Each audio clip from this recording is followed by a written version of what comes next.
Hello everyone, welcome back. The dreaded IAC. It even sounds terrible.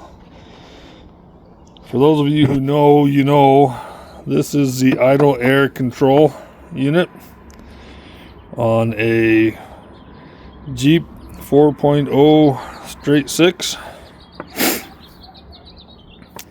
If yours has never gone out, count yourself lucky. If it has gone out, you may have had to buy 2 or 3 or 4 of these things to try to get it to work again, because the aftermarket ones don't seem to really do the job. So on my 4.6, I had to replace it once. Well, I got an engine code that said that it was bad, so I replaced it with a parts store part. Put it in, worked for a little while, got the same code again, replaced it a second time. This one probably has, I don't know, 20 miles on it, maybe 30, and started throwing the same code again. So I got a original Mopar. This is off of another 2005 motor, and we swapped it in.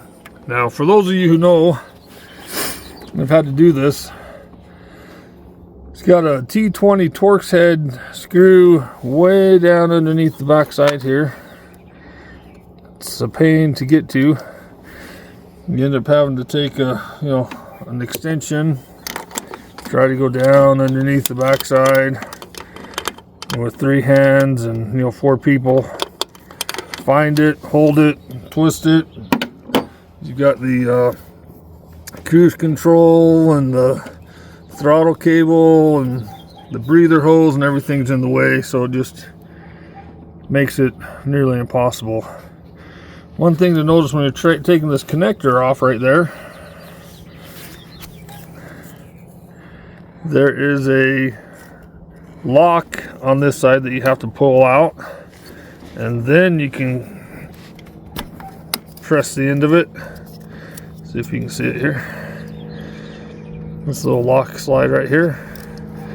If it's in the locked position, you can push on that all day long and it's not coming out, so you have to slide that open and then push it, and it'll slide right off. Then when you slide it back on, and then slide the lock tab back in place so that it's locked. So some of the issues that this will give you is a poor idle. It'll kind of act like it's missing. Your throttle will jump all over the place, and it just doesn't sound very good, run very good. Throws an engine code. So we're going to try this stock Mopar part. We're going to see if that makes a difference or not. Hopefully it does. And we will go from there. Anyway, I'm going to start it, and we're going to listen and see what happens.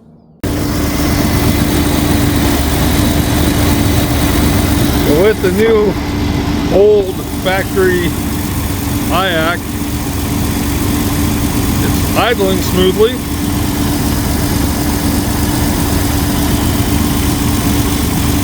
We will check the engine codes, see what it says.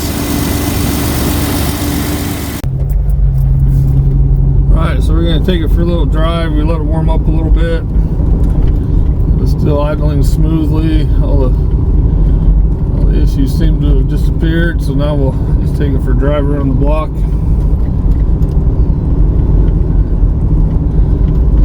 Sometimes it takes a minute or two before it starts to act up. It wants to work when it's cold or not to full operating temperature.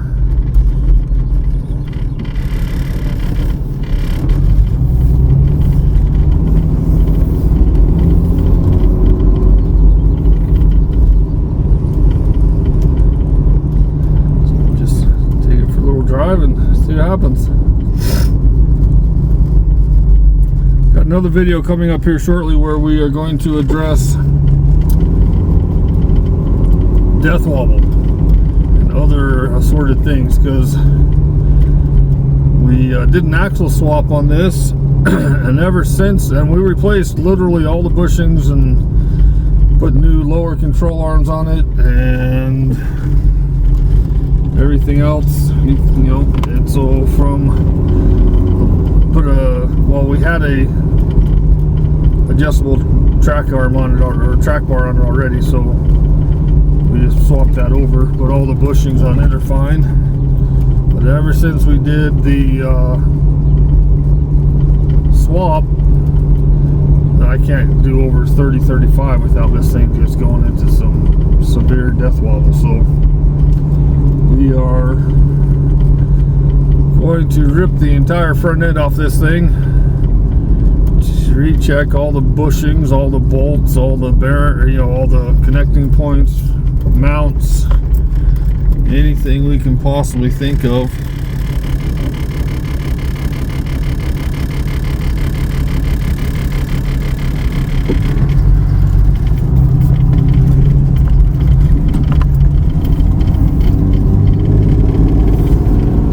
Figure that out. I think it's going to take us a while, and I think it's going to be something complicated because, again, like I said, we've replaced everything.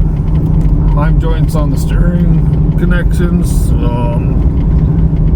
ball joints, hubs, everything. So anyway, we're going to rip it all apart and take a look at it. But for my little test drive, it looks like everything seems to be okay with the idle now.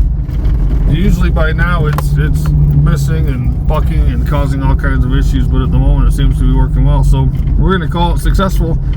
Anyone again who's had issues with their IAC or with the code popping up, sometimes you have to do 3, 4, 5 aftermarket ones, and I understand that they are cheaper than buying the Mopar replacement, and the Mopar replacements are getting harder and harder to find. But if you can find the Mopar replacement one, I recommend you replace it with the factory original, and it almost always takes care of the problem. So anyway, hope this helps somebody out, and we will talk to you next time. Bye.